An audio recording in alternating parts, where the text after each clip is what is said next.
साबिर साहब, अभी कुछ दिन पहले एक वॉशिंगटन पोस्ट और न्यूयॉर्क पोस्ट ने एक खबर ब्रेक की कि जिसमें 8 जुलाई को जो अंकारा में नेटो समिट था, उसमें कुछ इस तरह की खबर सामने आई कि ट्रम्प को ख़तरा लाक हुआ ईरान के असैसिनेशन अटेम्प्ट अंकारा में, जो नेटो समिट के बाद।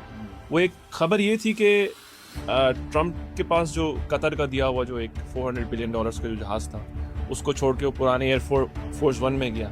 वो तो एक सरसरी खबर थी, लेकिन जब ये न्यूज़ ब्रेक हुई वॉशिंगटन पोस्ट और ये न्यूयॉर्क टाइम्स ने इन्होंने की, तो उसमें पता चला कि वो एक केटरिंग ट्रक में जिसमें खाना रखा जाता है, उसके थ्रू वो जहाज़ में घुसा। एक सुपर पावर कंट्री जो अगले मुल्कों को चन्ने चबवा रहा था, ऐसी जो अपनी एक ताकत और सलाहियत रखता है, उसका प्रेसिडेंट छुप के खाना फराम करने वाली ट्रक से होते हुए जहाज़ में जा रहा है। तो ये कितना घबराए हुए हैं, क्या किस तरह से देखते हैं इसको आप?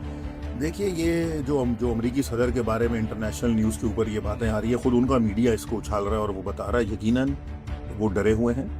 अमेरिका घबराया हुआ है, परेशान है, और सबसे बड़ी बात है कि अमेरिका ईरान के मुकाबले में हर महाज पे शिकस्त खा चुका। और ये ट्रम्प का केटरिंग ट्रक में जाना, शुक्र है कि केटरिंग का ट्रक था, कोई सेवरेज का ट्रक नहीं था, पता नहीं शायद उसमें भी चला जाता वो, क्योंकि उसका लेवल तो इसी तरह का है। तो ट्रम्प एक खौफजदा आदमी है, डरपोक इंसान है, बुज़दिल है, अहमक है, तो उसका तो कोई मवाजना कहीं पे हो ही नहीं सकता। पहली बात तो यह है कि उससे यही बईद है, यानी उससे यही उम्मीद है कि वो ऐसी ही हरकतें करेगा खौफ की वजह से। और ये खौफ बैठ जाना, ये वाकईन अमेरिका की सियासत में एक बहुत बड़ा सवाल उठ गया कि अमेरिका जो अपने आप को सुपर पावर कहता है और दुनिया में अपनी एक जिसे कहना चाहिए कि अपनी थाक बिठाने की कोशिश करता है, उसके सदर को केटरिंग ट्रकों में छुपना पड़ रहा है। तो वो छुप के वहाँ पे अंदर सुपर पावर का प्रेसिडेंट इस तरह हो, ये बड़ी जिल्लत है, बड़ी रुसवाई है, बेइज्जती है।